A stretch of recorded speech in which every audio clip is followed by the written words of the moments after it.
Hello, everybody, and welcome to the MisBehaviourists, episode 2, with me, Ben O'Loughlin, and my esteemed co-host and former thesis supervisor, Dr. John Hyland. How are you, John? What's the story? I'm not too bad, Ben. Hi, everybody. I don't think I'll ever get sick of being called esteemed. So you're more than welcome to keep using that every time. You've been called a lot worse, I'd say. Oh, I have. I have been called a lot worse. Something that I can't really maybe comment on now. But yeah, I certainly can. I certainly have been. Do your students ever give you a bad... Yeah, there has been a few occasions. One in particular where I have been called something. I didn't actually do anything wrong. It wasn't me, was it? It wasn't me. Like it wasn't. No, it wasn't you, Ben. But yeah, no, it has happened, but very few and far between. Students are usually great. Awesome. So for anyone listening, John, why don't you give a brief synopsis of what the MisBehaviourists is all about? So Ben and myself decided to start this podcast as a way of providing a kind of an informal and relaxed platform just to talk about issues related to society and how behavioral scientists or behaviorally scientific approaches can be used to intervene, to improve people's quality of life, to improve people's decision making, and to kind of maybe help them to understand the impact of their choices and the impact of the environment in the choices that we made or that we make. So that's kind of where, and to do it in a very accessible way. That was kind of where we were coming from. I don't know about yourself, Ben, if there's anything you'd add. Absolutely, yeah. To make it more accessible and to try and like a lot of psychology, and everyone has people who haven't studied psychology.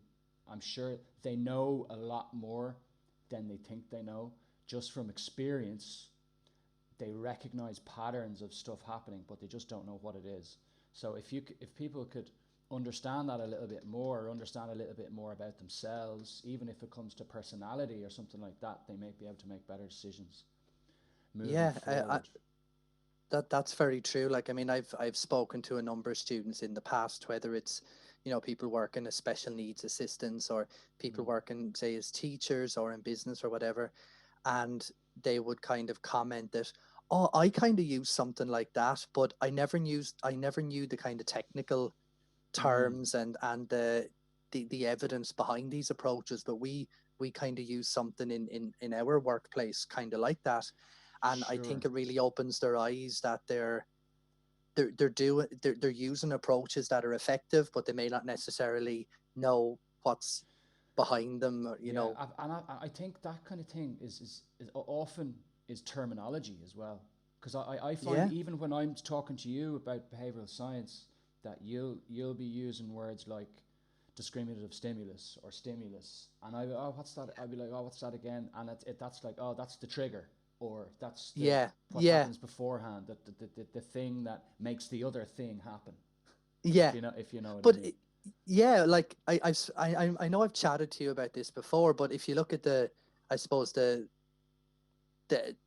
business side of things, you have something similar in statistics where you look at a number of businesses and they talk about this thing like A/B testing, and I would look at that and say, what's A/B testing? Yeah.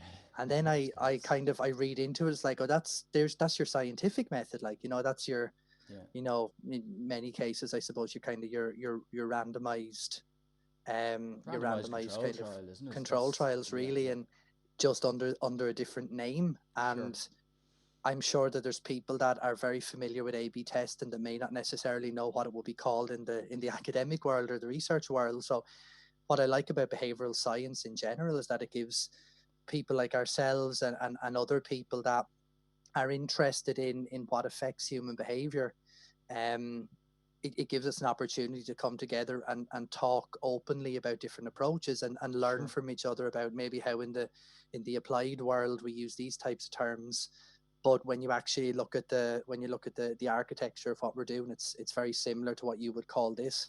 Yeah, sure. It might be good to go through So it's that kind of that sharing of ideas. Absolutely, yeah. It might be good to go through the scientific method as such, like from what's your starting process if you are doing something? What's your starting process? Like you do your literature review first. You want to read up as much about the topic and the previous research that has been done, and then you read all that, and then you develop a hypothesis based on that information, what impact you can have by doing a certain intervention or something like that. That's it. Like, I mean, I suppose all the many researchers, I'd say the vast majority of them will kind of talk about how, I suppose the big thing is the idea, you get your ideas from everywhere. Like, I mean, I would get my idea walking down the street and noticing something, and then that brings me about, that brings me to kind of, oh, that'd be interesting if we could test that out to see the effect that it has on people. And natural events like, say, COVID-19 or recessions or whatever will bring about people to think about things in certain ways, because they've been exposed to a situation that requires answering or requires some sort of understanding. And sorry, John, to cut across. You're doing research at the moment, aren't you, on COVID? Yes. And the impact. Well, go on. I can't remember exactly what it is, but go on. Yeah, what we're interested in there's 5 of us in the team, and what we're interested in looking at is how students and lecturers in third level institutions in Ireland have coped with the transition from, say, traditional, whether that's kind of primarily or exclusively kind of face-to-face classroom-based classes, or whether it's kind of blended. So blended would be, you'd have some kind of maybe online modules, or kind of you'd have tutorials that are online, or it will be a blend of traditional face-to-face lectures with online components. And what we're interested in doing is, like, COVID-19 brought about the situation whereby we needed to all of a sudden, when it was announced that, first, second and third level institutions were closing, we had to adapt very quickly to the transition to exclusively online. And that is going to affect staff and students in various ways. Like, do staff feel that they have the resources available to be able to do this? Do they have the training? Do they have the supports in place? But also with students, do they feel that they have the space to be able to learn online? Are they trying to balance this with children, or are they trying to do this with poor Wi-Fi, and trying to understand kind of the needs and the concerns and the challenges around that? So we decided to look at that within Ireland. We kind of kept it to Ireland just because tried to keep, we had then a kind of a fixed approach as to how things were done. I know in different countries it would have been done differently. Sure, so that's what we were interested in. And we were also interested in learning a bit about, like some subjects, I suppose, that are very important to have. Maybe some of the more kind of humanistic subjects that would be very important to have that face-to-face connection, whether it's in terms of, psychotherapy or something like that.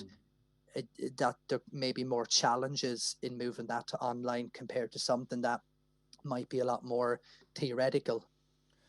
So sure. Also, that was kind of it. Yeah. Also, you could see there could be differences between your part-time and full-time cohorts, because the part-time cohorts in the evening would tend to be middle-aged, older people. Not old people, but, like, you know what I mean, like not old people like ourselves. Old people like you, John. Yeah. But they'd be less, I'd say, less tech savvy. And then if you're having Wi-Fi problems, and if you're having problems with the tech, that's going to increase your stress and anxiety. Which means if your stress and anxiety is increased, you're not going to be able to concentrate on the content of the lecture. or Yeah, and whatever's going on. Yeah, yeah. there's also challenges, because many institutions I know will have to have also gone to an kind of an online or kind of remote maybe exam process, and what are the challenges around that as well. So there's a lot of things to explore there, and we're really just it's just the tip of the iceberg. I mean, we could kind of maybe delve deeper, but there's always that trade-off between, you don't want your participants to be filling in hours and hours of of material for a questionnaire, but at the same time you're trying to get as comprehensive an understanding of how people were. Questionnaire fatigue. Oh yeah, exactly. Yeah. And that can affect the reliability. Yeah, it'll affect the reliability of the survey or questionnaire itself, won't it? Well, that's it. Like, I mean, there has been, I suppose, there has been research. I'm aware of research that I think it was done in Harvard, about the amount of questionnaires that are filled out inaccurately, or you know, not filled out with integrity, maybe, if you want to call it. But after question 20, it's all like, yeah, very a lot. One. Yeah. Not likely, So not likely, not likely. That's the thing. So you're trying to, I suppose it comes back to behavioral science. You're trying to maybe incentivize, or you're trying to influence people to fill it out as accurately as possible. And there's some good little kind of I suppose little kind of things that you can have as part of questionnaires, especially online questionnaires, where it kind of influences people to be more likely to get to the end of the questionnaire. There's some lovely little kind of nudges. Sure, I've done that before myself in questionnaires for clients. So often, as I'm sure many people do, like I'm in a kind of copywriting, so I want to find out as much as I can about the client or the client's client, if you know what I mean, in my client's client. And if you've got 20 questions, and if you go after the 7th question and after the 14th question, oh, you're doing great, you're nearly there, it really works wonders. Like, you really see an increase in the and of course you can add questionnaires. You can add those kind of bars at the end of your questionnaire. You have completed 60% of the questionnaire, or 80%. So when we're talking to our students about the choice around having it as kind of all questions on one big page versus having it split up kind of page by page, you don't have that kind of prompt. You know, you are this amount through the questionnaire when you do it entirely on one page. So you know, that might affect the likelihood that people will complete. Yeah, so these are the same challenges that, like, all online people looking at. Look, it's completing a form. Like, the amount of people that complete a form online, and the amount of companies that have, like, they're just shooting themselves in the foot because they've made the form 20 questions long, when all you really need is the email and their name and a few other details, probably, depending on the business or whatever. Yeah, it's mad. That's So when you say about the kind of the 20 questions, you're talking about kind of before people take part, or just the amount of information that you need from them?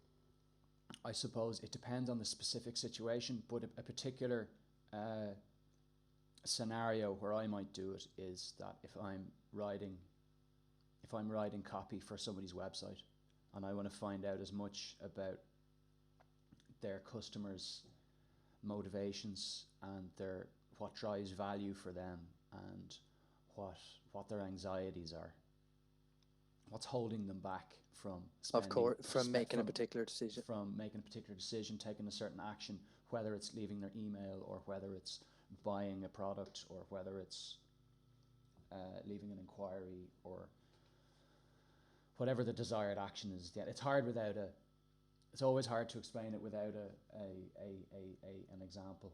A client I'm working with at the moment is a project I'm working on at the moment is like dog toys. So I'm researching dog toys and different, like, of a specific breed. So we can find all the information about specific breed and the problems they have. So then we can relay those problems to dog owners, and then we It's really cool. frame the products as solutions to the problems they're having. If that makes sense. Oh, yeah, it does. I mean, geez, what I wouldn't give to work on a dog-related project. Yeah, they're fun, all right. Oh yeah. I suppose you don't get the positive consequence of being able to play with the dog. That's the only, that's true, being able to play with the toy with the dog. That's unfortunate. Yeah, absolutely. But yeah, it's I suppose with the way that some of the online questionnaire kind of templates that are there do kind of have a number of features or characteristics that kind of help you to to kind of get higher levels of completion or whatever.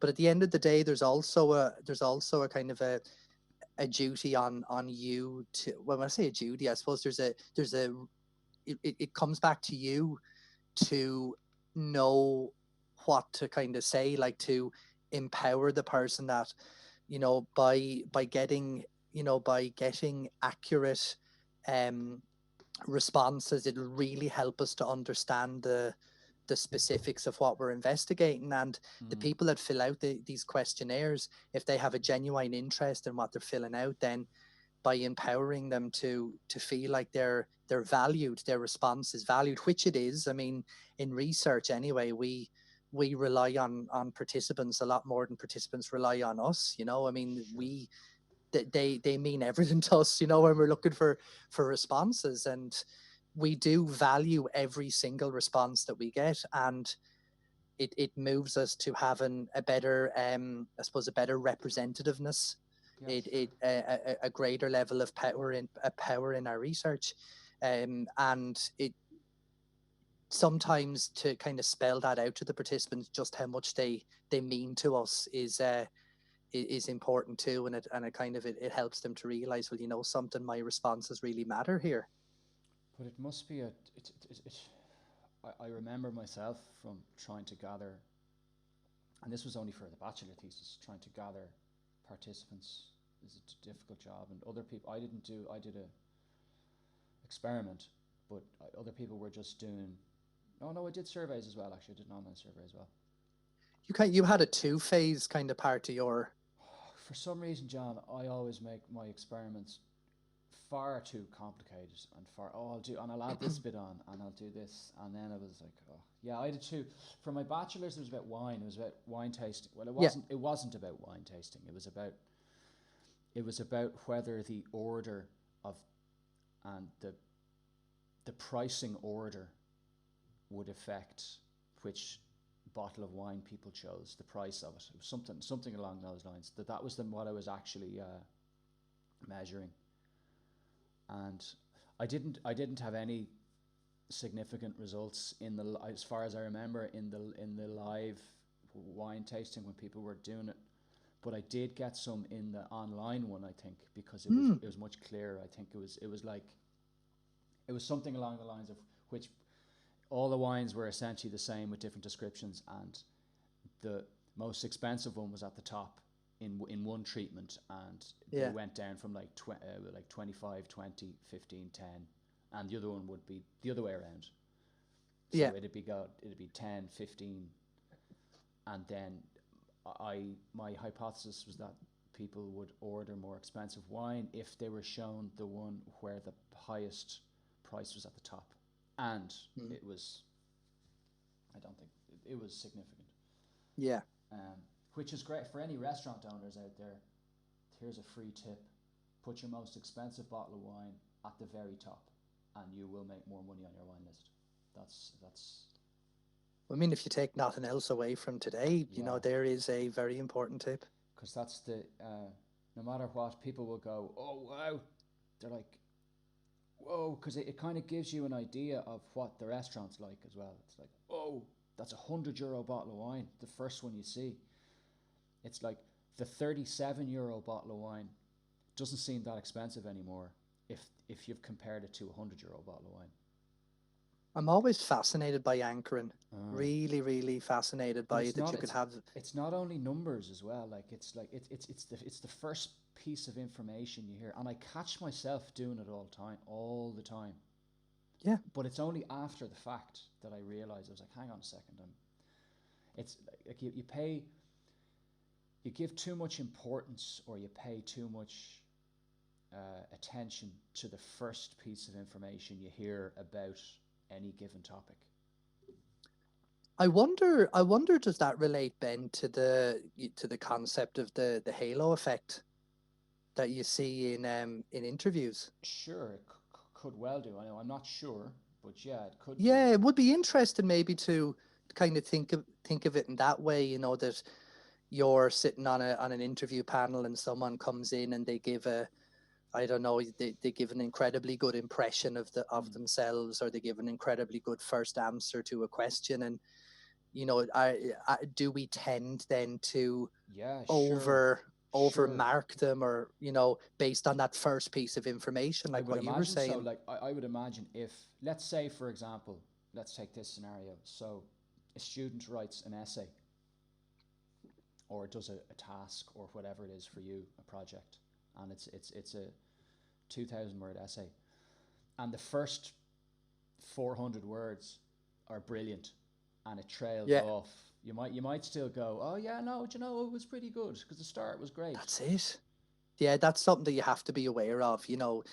Like I mean, you tend to find that like when you start to read the start of an essay, it tends to kind of be quite consistent. You know, the writing tends to be quite consistent, but you do have to be mindful when you're looking through pieces of coursework or whatever, to try and rate the kind of to grade them thoroughly. So you're thinking about sections in their own right as well as part of the bigger picture. Sure. So that if the sections become maybe a bit less coherent, or a little bit more descriptive as opposed to evaluative, or whatever it is, you need to kind of be quite mindful of that as you read through. But it is something that's important to be aware of. Yeah. Like essentially, we're really bad at defining the value of something. We just don't know how to do it. It's too complex. So how much is it worth, or how good is it?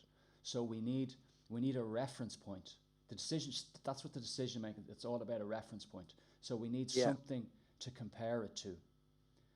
To be able to base our decision on. And generally the anchoring thing is we base it on the first bit of information we hear, but we don't readjust our estimate. We underestimate how much to adjust away from the anchor. Yeah. Well, that's the thing. Like, I mean, if I know, you know, the basics about, say, Cork, and I'm originally from Wexford, and I'm kind of looking at, well, what's the size of Wexford? Cork is bigger than Wexford. Maybe, I don't know, 3 times as big as Wexford, which it's not, you know, the population wise, it's more than that. But I'm kind of using Wexford as a reference point because that's what I know. Sure. Are you familiar with the Mahatma Gandhi question around this? No, what?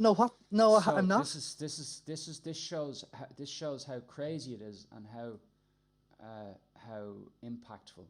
So I'm paraphrasing. I don't know the exact question. I'm doing it off the top of my head.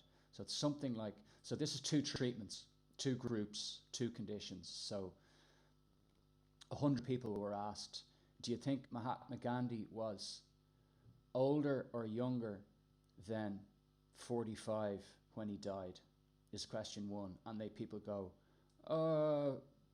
older. What age do you think he was when he died? And they go, oh, and the average people guessed was, he was 60 or whatever, 55. And then you go to condition 2. Do you think Mahatma Gandhi was older or younger than 140 when he died? And everyone goes, oh, he was younger. He was younger. Don't be asking me stupid questions. What age do you think he was? 87. So even the totally irrelevant number that, you know, the 140, of course he was younger than that, has an impact on people's decision.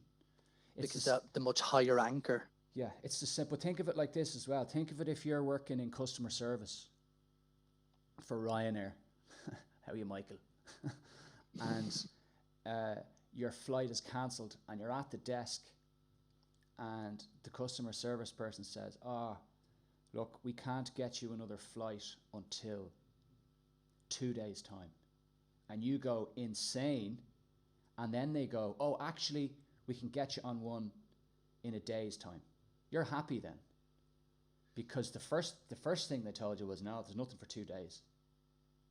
But if they had said to you immediately first, oh yeah, no problem, we'll get you on the next flight, and then, oh, actually we can't, it's going to be another day, you're really annoyed. It's the same, it's the same outcome, but depending on the first bit of information you were told about it will completely change your perception around that situation. Yeah, that's something that is used a lot in sales, isn't it? All the time. In all negotiations, the person that goes first, the first person to mention a figure, as long as it's a reasonable, as long as it's not an extreme, bizarre figure, will usually, that's where the anchor, where it will be anchored from, if that makes sense. Yeah, it does. So it's so super interesting, and you can see it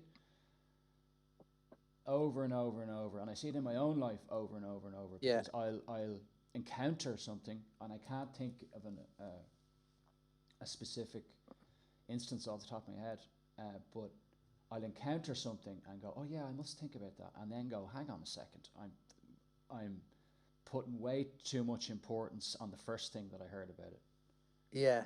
It reminds me a lot of Elizabeth Loftus's work. You know, the importance of language. So a well-known kind of Loftus and Palmer maybe scenario was to ask people. You know, they would say, watch a video of a car or something. You know, a car is I won't use the term yet because you'll see why, but the car is driving along anyway and there's an incident. So they're asked then, how fast do you think the car was traveling when it bumped into the other car versus how fast do you think the car was traveling when it smashed into the other car? And we have a very different understanding of bumped and smashed. So as you would probably expect, people estimated the travel speed notably higher, specifically higher in the case of the smashed example compared to the bumped example. Sure. So, you know, the importance of language there. And I actually supervised a student this year that looked at it in relation to phobias and the type of words that we use. You know, just hold on a second now, you're going to notice the needle. Say if you use the word like the needle kind of poke into your skin, that has quite a high arousal, you know, that the word poke or stab or something like that. And whereas if you say a pain, if it's going to cause some pain, because it's the anticipation of it is worse than the pain itself. But go on, That's it, and it's you notice that you know the arousal levels then have an effect on the kind of the role of language in the levels of arousal. I won't necessarily say high, but so if you were to say something like you're just going to feel maybe a little brush on your skin, or you're going to feel a little kind of sensation or something like that, certain words are going to be maybe less Sure. I don't know what the word is, kind of less arousal, less impact. Persuasion. So you notice then the arousal levels are. I think it's criminally, copywriting is criminally underappreciated. Like how impactful it really is. Like. It's like, and I'm gonna probably get in a lot of trouble with a lot of designer friends that I have, but like when it comes to websites and stuff, like the design, like your website is there, it's a functional thing. Like it's not there to look pretty, and so many people go down that route and they go, this is pretty cool website and stuff flicking all over the place, and you're like, and you can't read anything. Like, it drives me insane. But what's interesting is that, like, I mean, you would expect that at least some people would see the importance of this when you have, user experience, individuals, people working in the area of UX. Yeah, of course. And it's all about kind of trying to move, say, traffic or move clicks, or look at the architecture of a web page and see how you can drive interest to certain places. Sorry to UX people if I've really undersold what you do, but my point is that you would expect people to take it a lot more seriously when there's people dedicated to this. And there are. I know, no, I'm underselling a lot of people there. But there are, absolutely are. But there's so many people that do a bad job of it too. But so many of the principles that you would talk about in the behavioral science principles are all used in this product development and stuff. There's a great book. Well, actually, I'm quite cynical, as you know, John. So I find this quite funny in a cynical kind of way. So there's a great book called Hooked, and it's what does it do? It goes through. It shows you how all the main tech companies and tech products are built from a behavioral science point of view. So it goes through. It uses. Are you familiar with? I can't remember his name. B.J. Fogg. So he was a behavioral scientist in Stanford University. Okay. And a lot of his. No, I think I'm right in saying this. A lot of his students. This is in the 90s, I think, or the early 2000s. Yeah, a lot of his students were all the people that went on to make Instagram and to make all these cool tech products. Yeah. So now let me know if this sounds familiar. So the formula is something, I think it's BMAT. So it's behavior equals motivation, ability, and trigger. No, maybe it's BMAP, it's prompt. So if you need, for the behavior to happen, then there needs to be the person has to have the motivation to do it. Okay. They have to have the ability to do it, so the physical ability and prompts. There has to be a prompt or a trigger to allow them to do it. And then it's like the harder the task and the lower the motivation, that it won't get done. There's an action line that triggers won't work, even if they have the ability. But if it's an easy to do task and the motivation is high, and they have the ability and the prompt, it'll work all the time. So it's that kind of. So how does that? There seems to be a lot of translate to your academic. There seems to be a lot of overlap between that and the factors that, I suppose, increase or decrease the likelihood of what we would call stimulus control. So how controlled are you by the, to respond in particular ways based on the presence versus the absence of particular conditions. So, for example, the first one would be the potency of the reward. We'll say the potency of the reward. So, how valuable is it? How much is it something that you really want? And the reward in this case, in a lot of the things where he's talking about, is so take it for Instagram. The reward is the dopamine hit you get when you get the like on Instagram.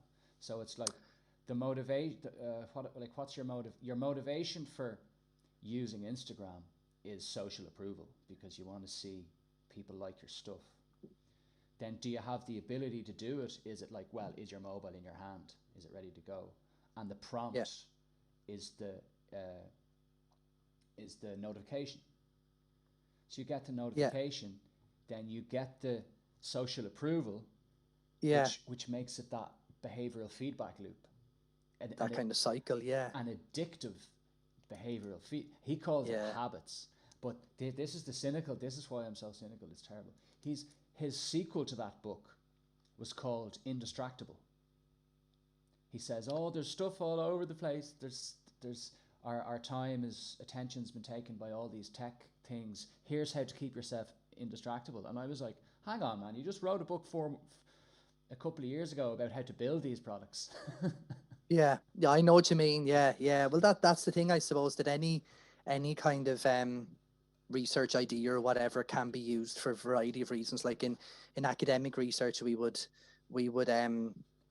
have the goal of kind of psychological well-being, quality of life, you know, whereas in other cases it might be used for the purpose of increasing profit. So, you know, depending on, I suppose, the context in which you work, you're going to have maybe different outcomes or different goals with the use of this type of knowledge. And you see that, like, a lot of the engineers, not a lot of the engineers, but I've seen, to be more precise, I have read interviews with some previous ex-Facebook engineers, the original guys, who were kind of saying, look, we knew when we built these products, we knew they were addictive, like, and they just went ahead and did them anyway. But look, it's a bit late now for all that, isn't it? Trying.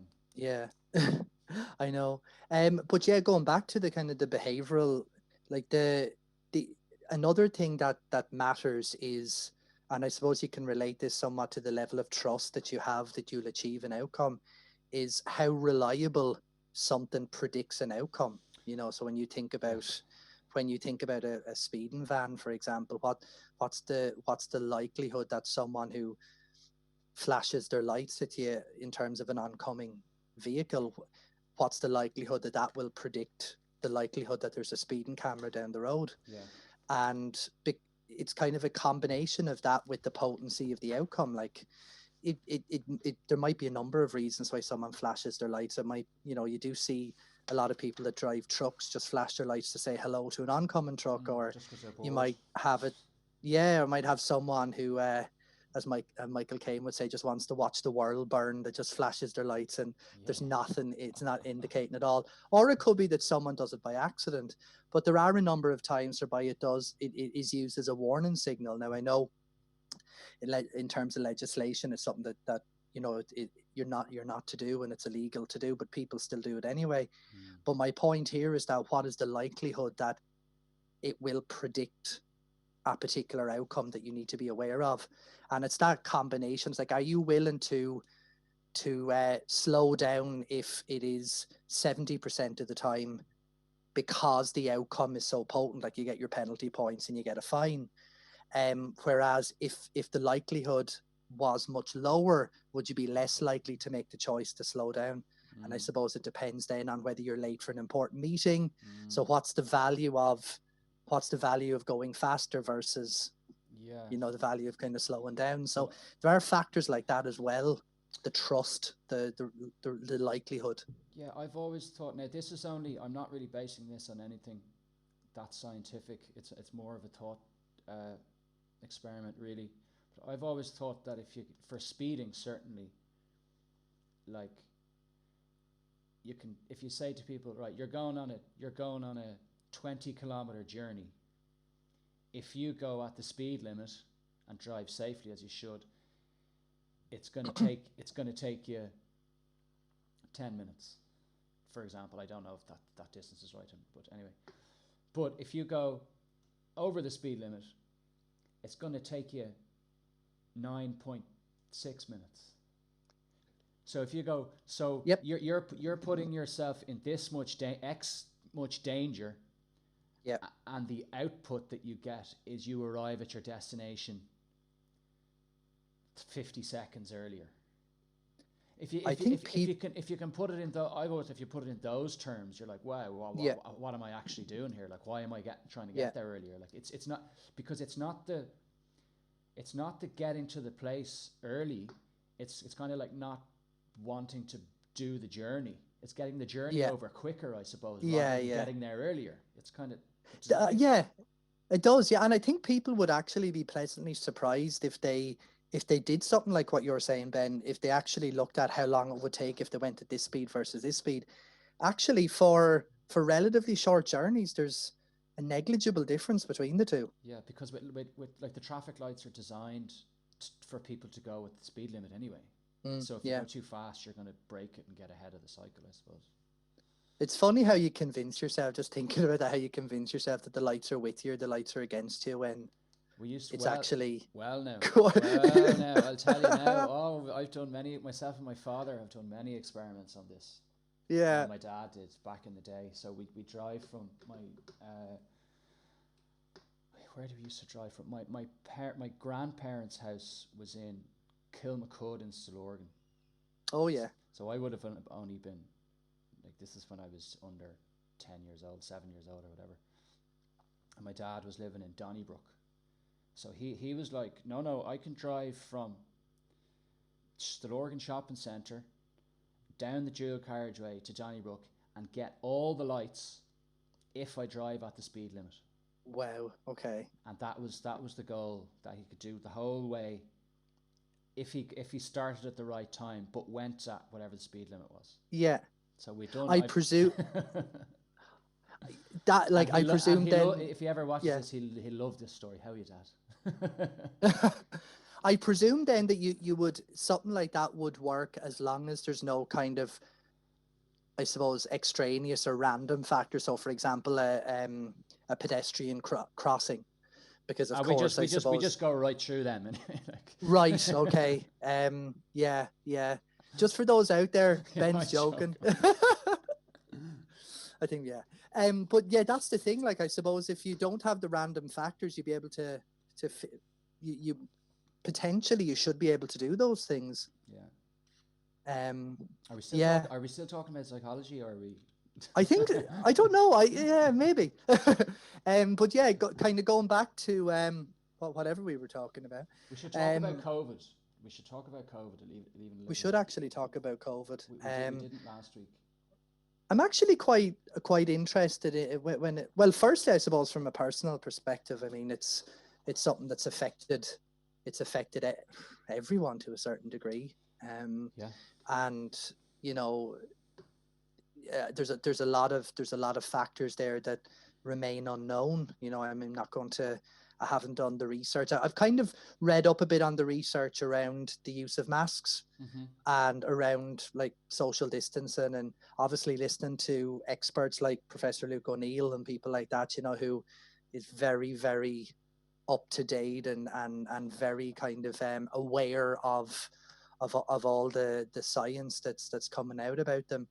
It's you know, it, as I suppose one thing that interests me is the factors that seem to affect the likelihood that people will wear a mask.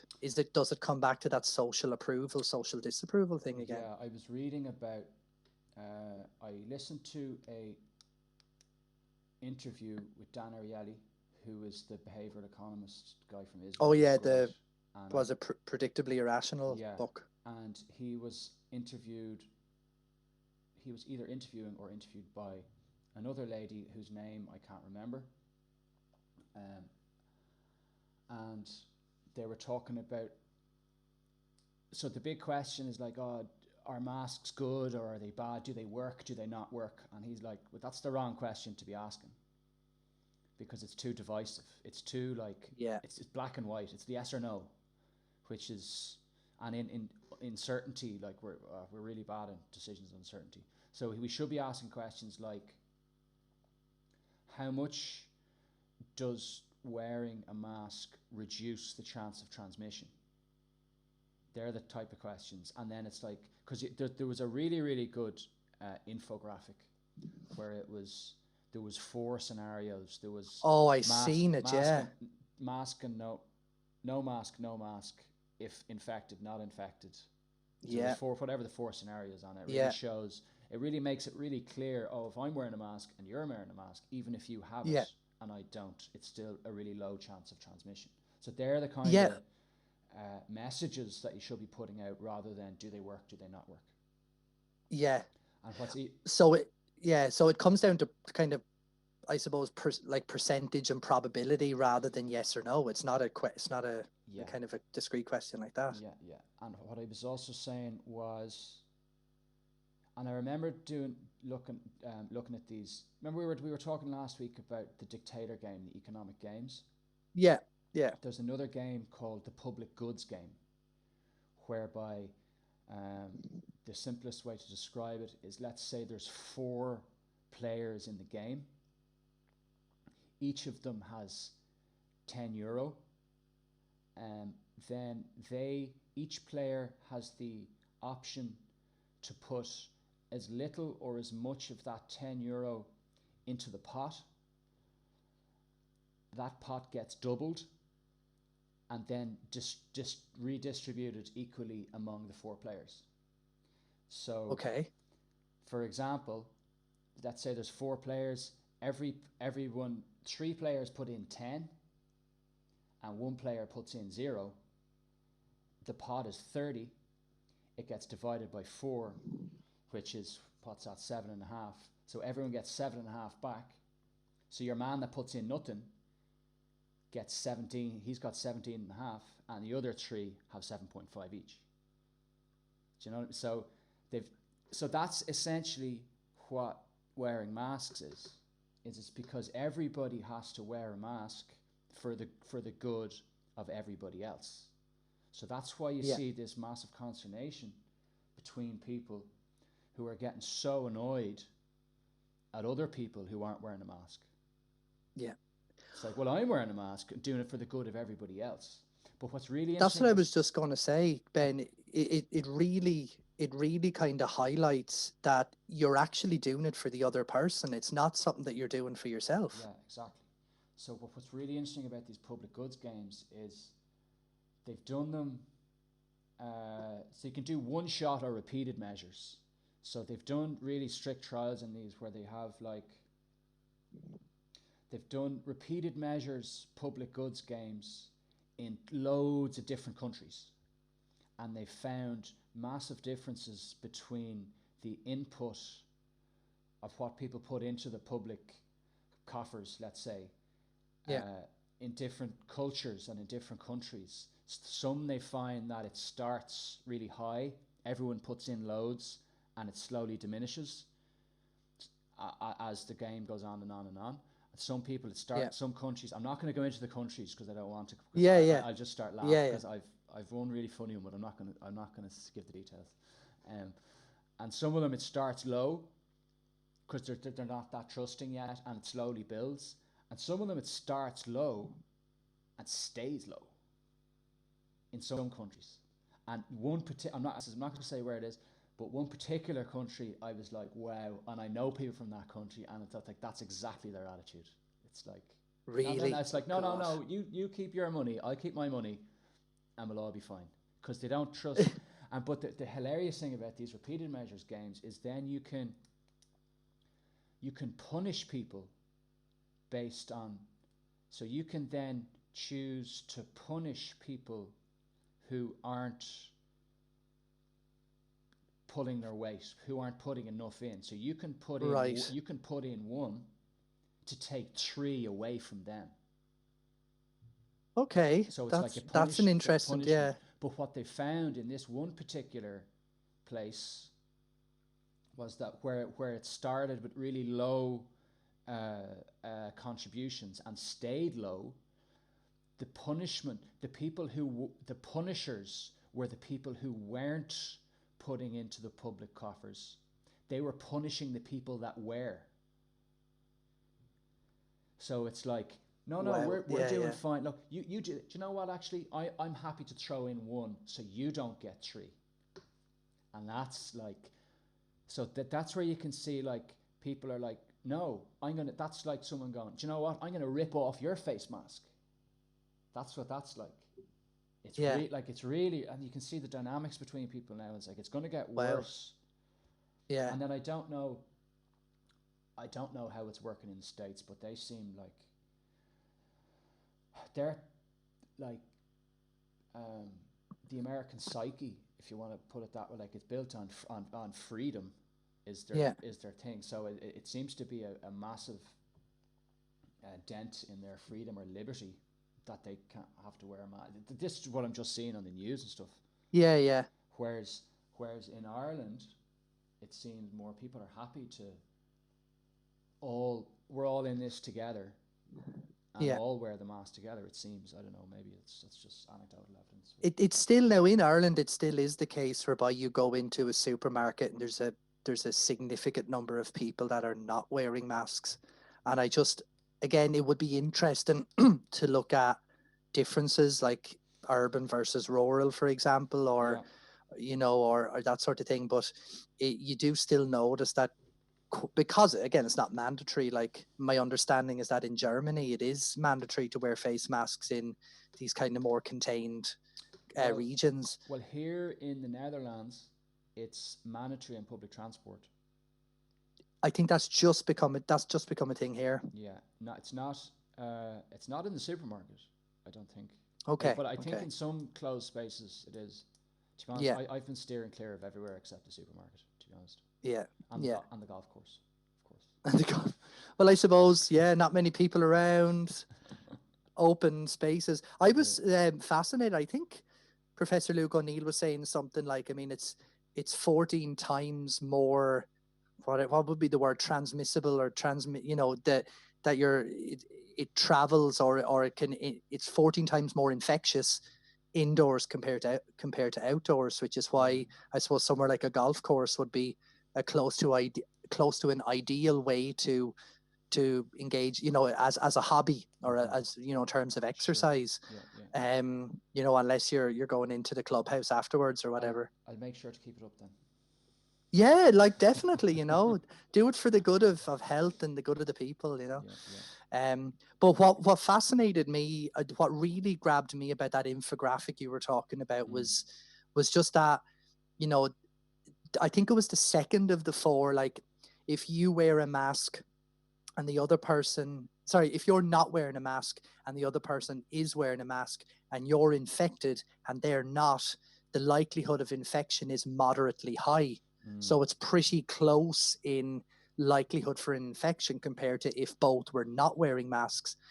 Whereas if you're wearing a mask and you're infected and the other person is wearing a mask and they're not wearing a mask and they're not infected, it's lower. You know, it's moderately low. And obviously the ideal scenario is when both are wearing masks. But it really kind of, that difference between 2 and 3, it's like, wow, is there such a difference in kind of in how transmissible this infection is, compared to, you know, if you're wearing a mask and you're infected and the other person, or sorry, if you're wearing a mask and you're not infected and the other person is I'm mixed up now. If you're wearing a mask and you're if you're wearing a mask and you're infected and the other person is wearing not wearing a mask and they're not I've lost it now. I've lost the two of them, but it was stark, the difference between them. Sure, it was stark, the difference between them. It takes a while to figure out that infographic when you're looking at it, let alone trying to trying to explain it. That's why it's an infographic. I mean, graphics are quite useful to use to illustrate the point. But it shows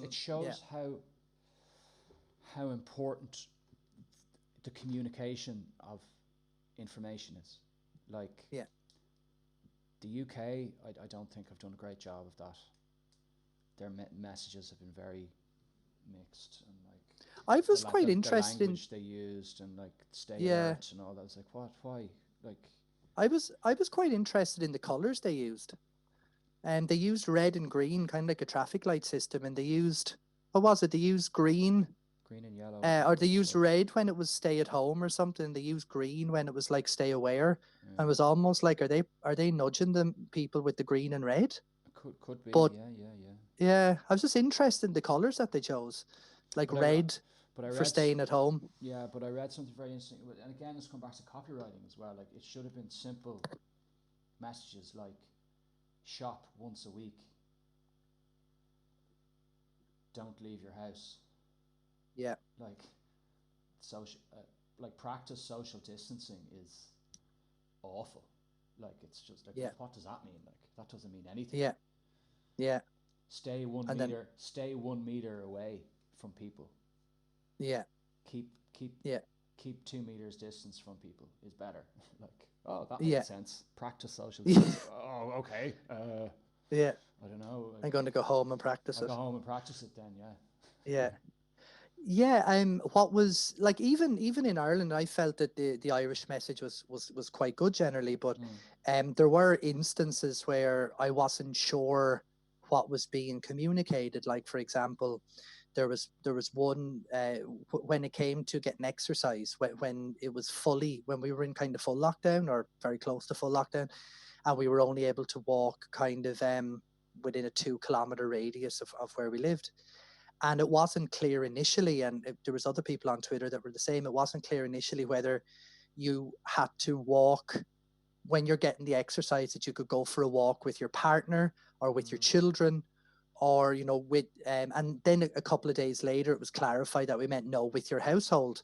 But even then we were like, do we go for a walk on our own? But sure, if we're living together, surely it's okay to walk together. Do you know what I mean? Are they doing this because if we walk in more than ones, that it takes over too much the pathway? So it was kind of, you were trying to fill in the gaps based on what you thought was the case. Well, I suppose this is what came up in that interview as well, the Dan Ariely. Yeah. For the life of me, I can't remember the other lady's name, but she brought up the fact that, like, the scientific community takes time to come to consensus on anything, and then that takes time to be to drive into public policy, and all these things take time, and this had to be done now. It's not usually, if there's these type of things, we'll make, like, it's over slow months and years, and then there's a proposal put forward, and then it'll be into public policy, and then it'll be whatever, written into law or whatever it is. But this had to be done so sharply that it's like, whoa, hang on a second. Yeah. And I mean, in fairness, the researchers out there, I was keeping an eye every day on the Lancet and the various kind of Lancet based journals, and like the research was coming out really, really quickly.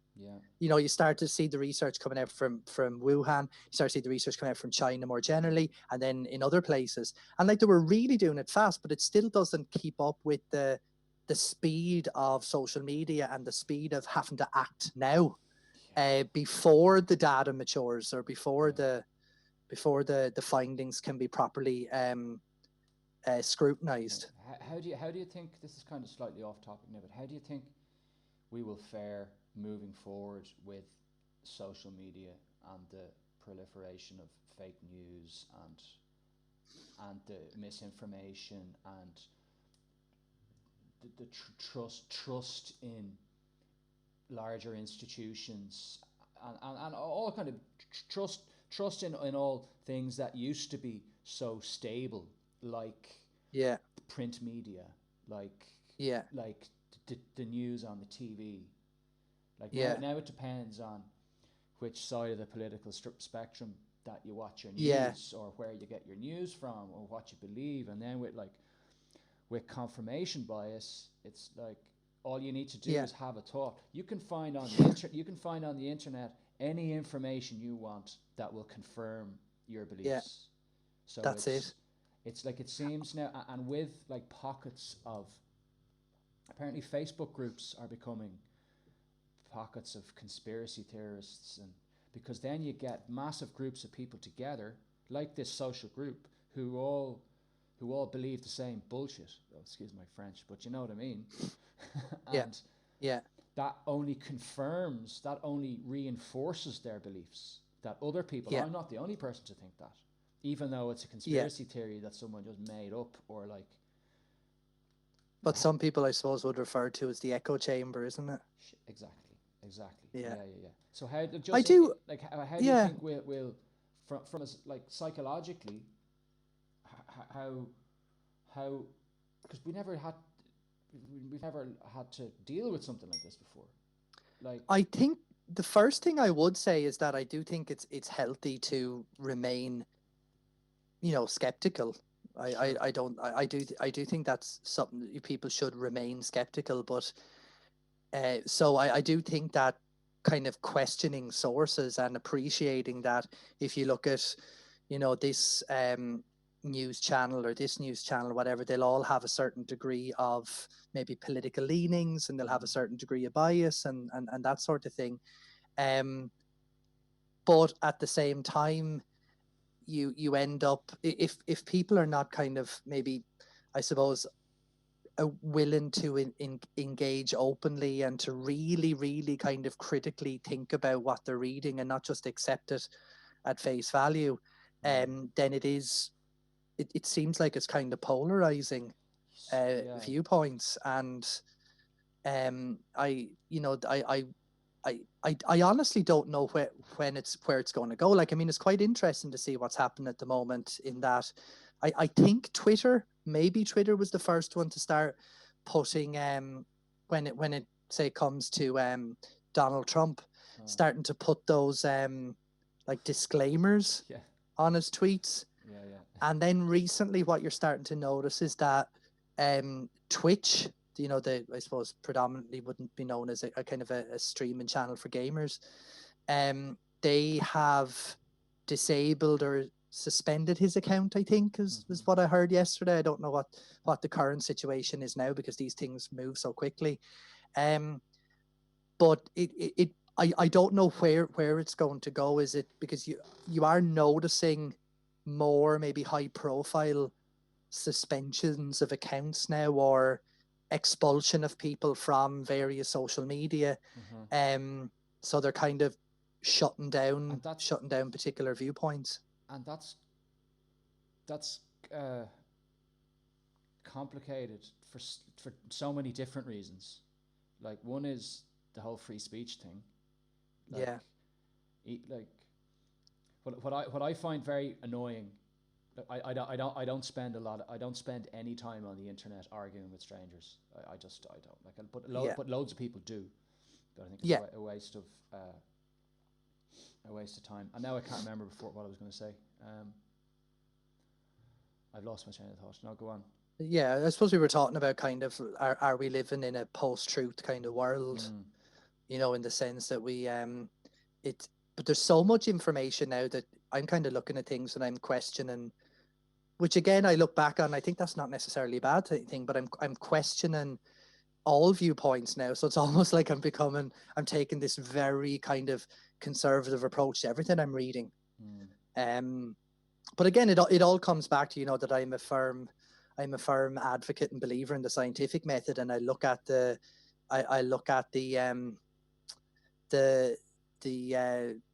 what would you say, the kind of the integrity of a piece of research, and make a decision for myself as to whether I feel that it is something that is, you know, that is of a good level of evidence, or good, you know, that the view is evidence-based. That I'll also have a look at things like who are the funders, you know, is there a potential conflict of interest there, or you know, what kind of scientific methods did they use? Just and I suppose that's why it's important to have those kind of skills to begin with, you know, and that's why psychology and other behavioral scientists teach those critical thinking skills, so you can actually look at the things that are important for you to consider whether this is of value or not, or this is actually a good piece of research or not. Sure, that's something that stuck with me from one of your lectures actually back in the day. It was like, always, if you can find out who is funding the research. Because if it's a cigarette company funding the research and saying the cigarettes are actually fine, like they're probably not. Excuse me. Yeah, and like, I mean, you've had wonderful pieces of work or books by the likes of Ben. I don't know if you're Ben Goldacre.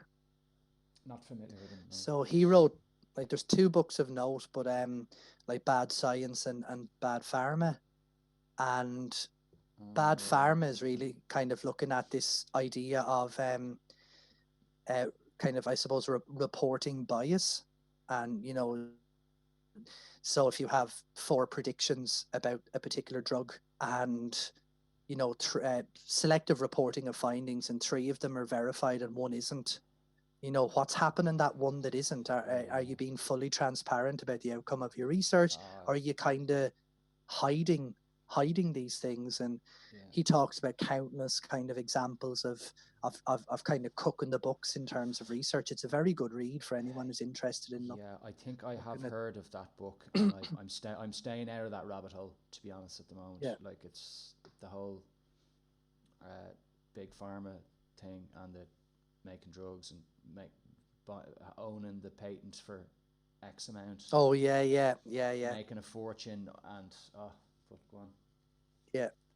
But no, that so it kind of, it just alerts you to the importance of looking at who are the funders, you know, and there's been some brilliant I know we've kind of gone off topic from COVID, but I suppose this is relevant as well. But there's some wonderful kind of movements now in research, you know, in terms of pre-registering your study so that you're very upfront with you know, your predictions, and you're very upfront with what you're doing, and then so if you kind of pre-register them, then you're kind of more like, and not only that then, but you also have certain journals that are going down the route now of of publishing online, that it's not behind a paywall, and it's open to public scrutiny, and people can read it and people can comment, and you know, there can be discussions around the integrity of the work or the validity of the findings or whatever, and there's been some really, really interesting kind of movements that way. Of course, one of the big talking points at the moment is about blind reviewing. You know, would we actually be better off if reviewers weren't? At the moment, with the blind reviewing process, is that you don't know who the reviewers of your manuscripts are. Sure. And some journals are talking about having a system whereby the reviewers would be known. And sometimes reviews can be quite nasty, you know, and maybe don't focus on the manuscript itself, but rather let other kind of emotions and biases or whatever get in the way. But if the person is aware that they're known to the writers of the manuscript, will you find a more kind of greater collegiality or greater kind of respect in terms of the writing and the language used? Yeah, and then it's like if there's any sort of ambiguity in there, you could go, no, I'll give him the benefit of the doubt. Yeah. Because I know who it is. Do you know? That sort of way? It's possible. Yeah, it's possible. Like I know what they mean, because I've heard them talking. Do you know? It could be I know what they mean, where it's not quite. Yeah. But like if you know the name of the person, like the other thing, of course, is that from a protection perspective, you know, if you have an author that's particularly upset or disappointed by the outcome, you know, is there a chance that they're going to take it up with the reviewer in person or contact them in person or whatever? So I suppose you have to think about the other side as well. But I think everybody makes their decision-making process is far more influenced by their emotions than they care to admit, than they actually know. Because it's always like we make decisions, and then, you know yourself, I do it all the time, and I go, why did I do that? And then you say yourself, and you post-rationalize, and you go, no, I did this because, and you find a reason, and then I did that 2 days ago myself, and that makes you feel okay about it, because it's something along the lines that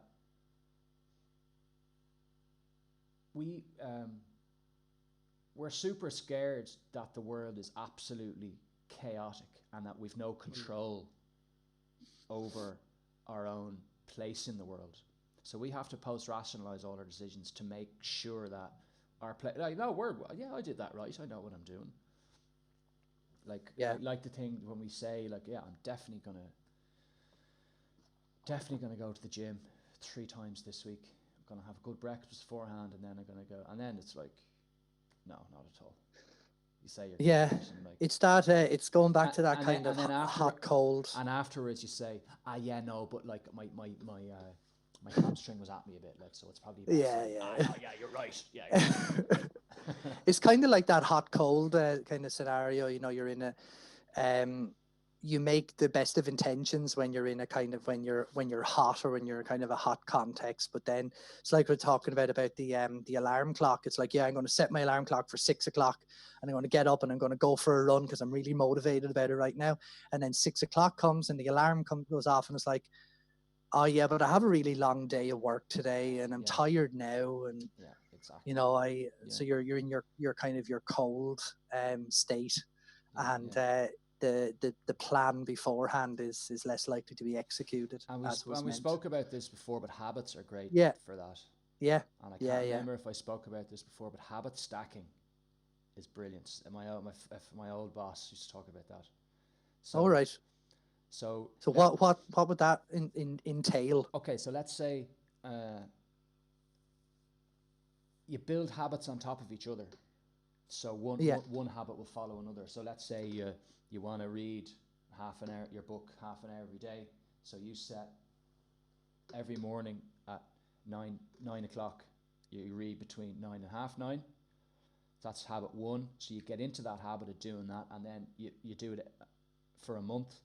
So it comes month 2, and you don't even need your calendar anymore. You just do it, and then you go, as soon as I finish reading that book, I'm going to do 50 press-ups. Yeah. So you build on. So you're doing habits in a row. So you finish one. So right. Okay. Finishing one habit is the prompt for starting the next one. Interesting. Okay. So and then you can do it on top of each other. So you can do it with a whole morning routine, for example, and then suddenly, before you know it, you have 9 o'clock till lunchtime boxed off every day. Yeah. Is it that idea of is it that idea of investment? It's like, okay, I've done the first thing, I'm fully invested in this day now. I'm going to use this momentum to go into the next thing and go into the next thing. It's also goals. It's like I used to do that, write my goals down every day. What am I going to do today? I'm going to do this. And then at the end of the day, you tick them off. It's like, well, I said I'd do that, and then I did it. And then you get the persuasion thing. So it's commitment to consistency. So you're like, well, I said I'm going to do it, so I'm going to do it. So if you write something down, that's why writing down your goals really helps, because you want to be. Yeah. There's actually some colleges that have integrated that into their, whenever, say for example, it's something like induction for first years. Mm-hmm. And what they'll do is we want you to kind of have 3 or 4 goals that you want to achieve in your first year of college, and we want you to sign at the end. You keep it. We don't want it back, but you're putting your name to it. It's like you're kind of committing to it. Yeah, that's commitment to consistency. So we want to be consistent. We want to be consistent in our behavior. That's one of Robert Cialdini's principles of persuasion. So they did this. I can't remember if I can never remember if we've talked about stuff before. I'm probably repeating. Well, that's the thing. I mean, yeah. So they did one where it was they asked somebody to put a sign in their window saying reduce speed or something like that. Reduce speed around because there's children in the neighborhood or something like that. Yeah. And they did that to 100 neighbors, and then a week later they came back and said, hey, can we put this massive giant sign in your garden that says reduce speed for the kids or whatever? And they did that to one treatment group that hadn't been asked about putting the small sign in their window first. And the people that were asked to put the small sign, there was a massive difference in the people that said, yeah, put the big thing in the big sign. Okay, so in my, because they had committed to doing something small first. Yeah. And then committed to doing something small first, so they were more likely to accept the bigger ask. So you can, but that works as well. And we were talking about forms earlier online. Yeah. If you have a stepped form, so if you've like 10 questions rather than all 10 in a row, we said you put 2 first, because you've completed that first part of it. It's like you've done part 1. Yeah. So you want to be consistent in you've done that. You've committed to part 1. So you want to be consistent in your behavior to finish part 2 and 3. That makes sense. So would it be the same that you're like, oh, I'm happy to put that in my garden but it works the same for if you want to get somebody to share something on social media, like ask them to do something small first, like the page, and then afterwards, oh, would you mind sharing it then actually as well? Because they've already liked it. They go, oh, go on. Yeah. Do you ever notice that? I suppose it's a good way of increasing traffic to a Twitter, a website or whatever, or a Facebook page, is that the whole kind of concept of like and share to win a voucher.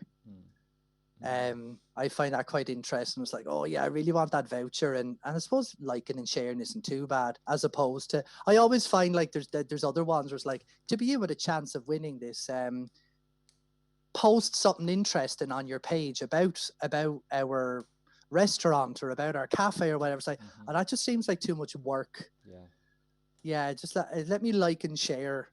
And maybe if I actually win something down the line and they ask me to do it, then maybe. Well, but the best way to do that, if you're launching a product or something, do you remember we spoke about last week about the social approval?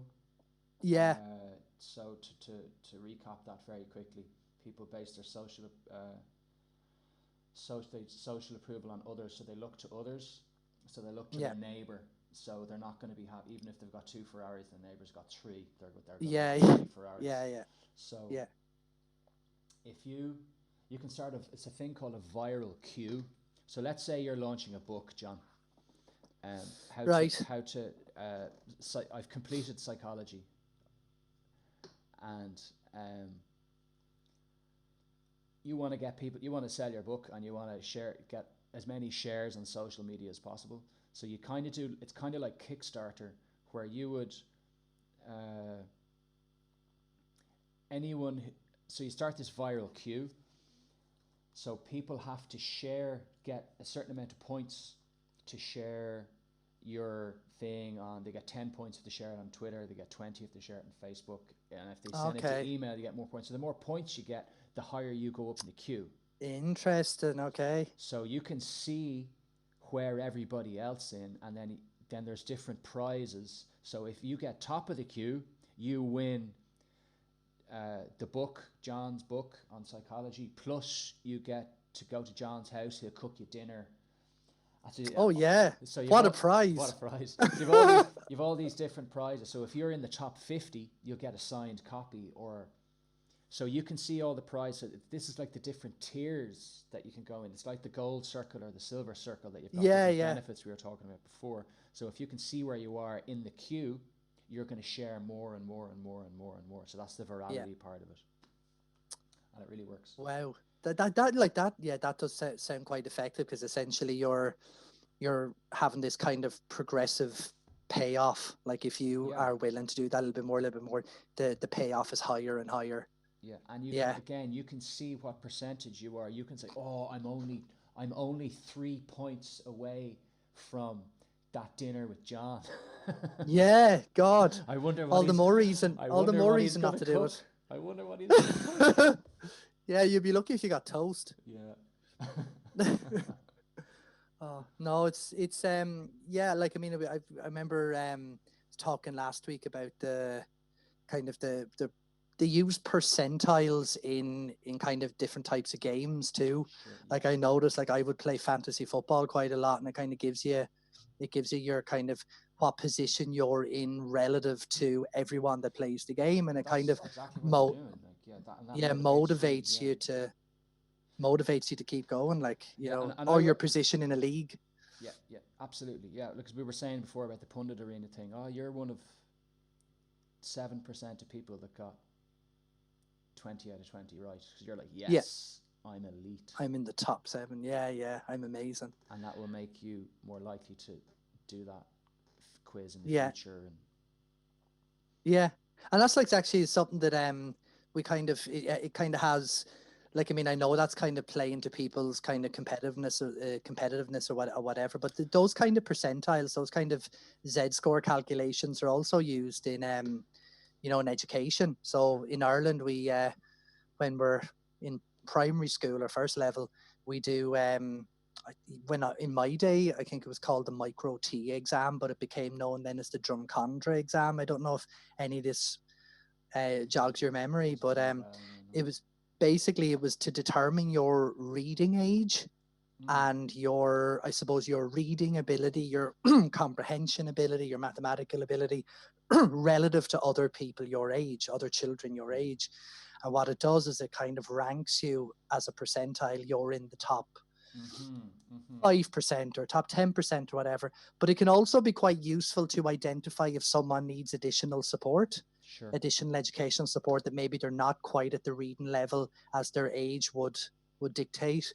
So it's kind of a standardized test to be able to compare everyone in terms of where they are at relative to other people their age, but also what age they might be reading at. So you could be a 10-year-old and you're reading at a 11.2-year-old's level, or a 9.4-year-old's level, or whatever. So it's not just used, I suppose, in terms of competition, in terms of business, but for the educational psychologists and for teachers and people out there, it's also used to kind of rank people in that way as well. The benchmarking and that kind of thing is super important but then again, that goes from decision making. You need a reference point, because how would you know if you're going, their reading level is this, you're like, well, how do you know if it's good or not? You have nothing to compare it to. You could go, it's fine. Well, we need to check what the baseline is, I suppose.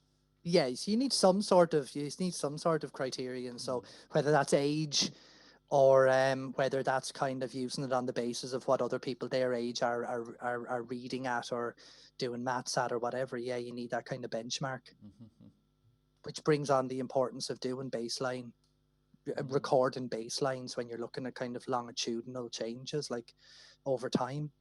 And so to go back to the research you're doing at the moment.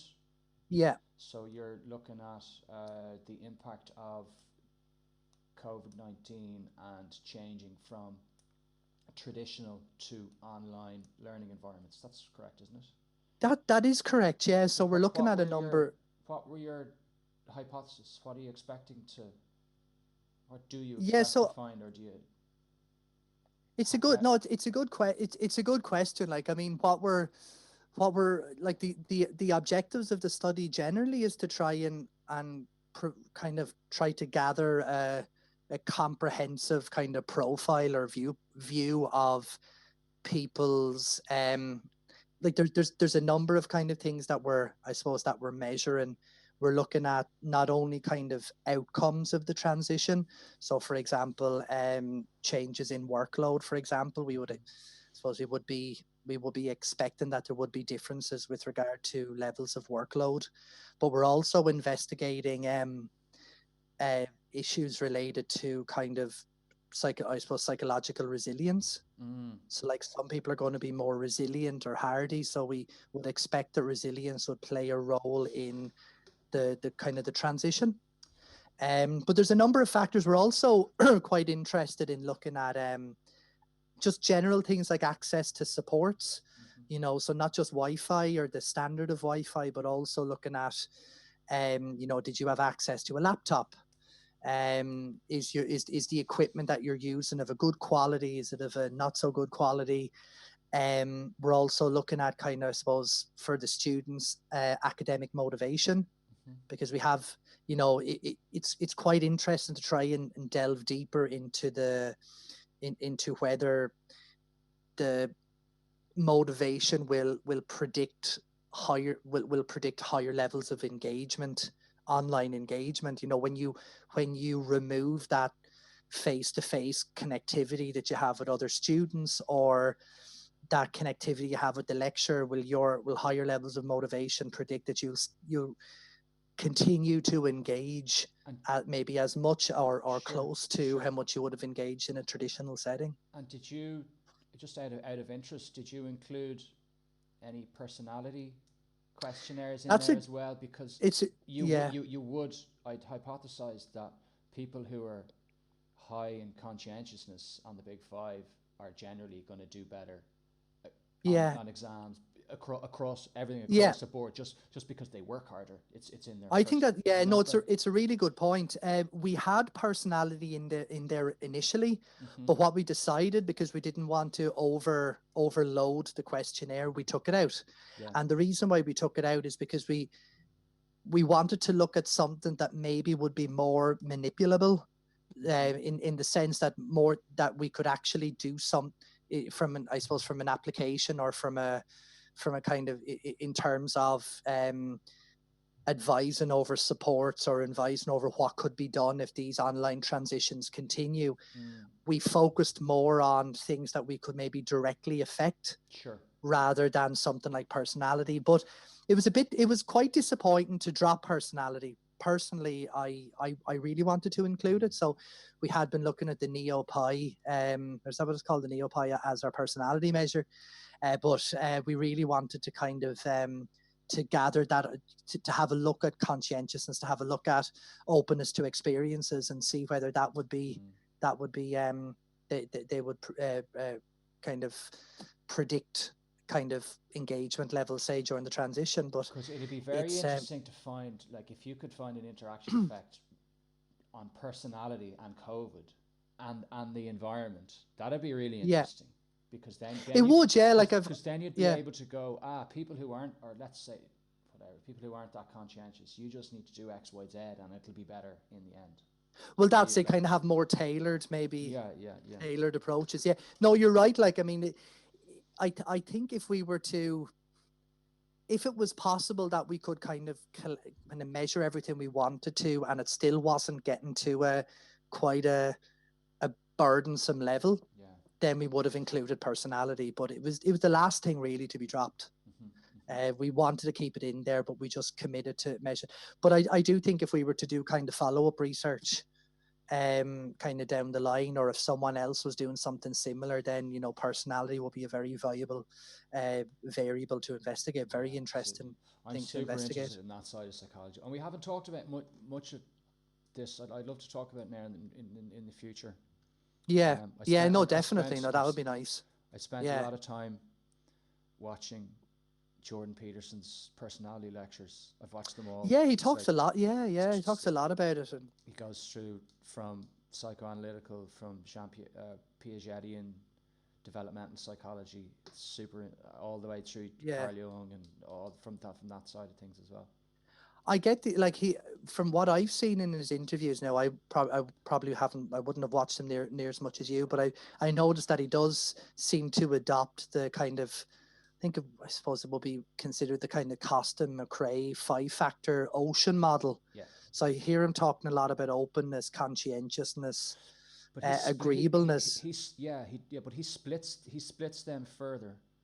Okay. So he's got the big 5, which is openness, conscientiousness, extroversion, agreeableness, and neuroticism, and each of those 5 is then split into another 2, which I can't remember off the top of my head. I think agreeableness, I think there's 2 factors in each. One is like assertiveness, and something else are part of agreeableness. Okay. So I did that personality test, and it was some of it I was really surprised at, and some of it I was like, that makes total sense. So it's really it really helps to do a personality test of your own personality, just to kind of know your own own kind of disposition. I was a bit surprised. I'm not going to go into the details of it because I'm just not. I'll do it off air. Sign up for these details. Contribute for these details. Okay, look, John, we're rolling. We're rolling. MisBehaviourists after dark. Yeah. we're rolling up on an hour and a half, so I think we might call it there. Wow. Cool. Yeah, I think so. It was great chatting, as usual. I really enjoyed that. Have you any final parting words before we finish today? I don't think so. Just saying to people,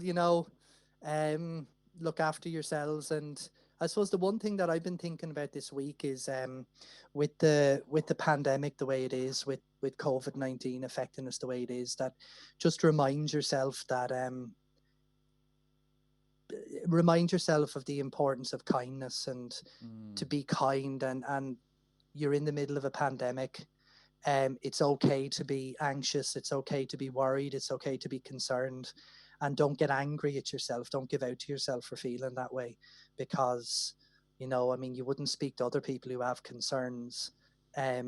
Why are we so angry with ourselves at times? So I would certainly tell people just to be kind to themselves and give themselves time if they need it, because this is a very strange time at the moment. That is a wonderful message to finish off the MisBehaviourists episode 2.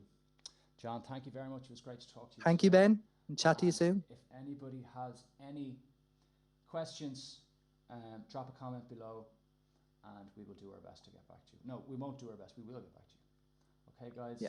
That was great. Take care. Bye, guys.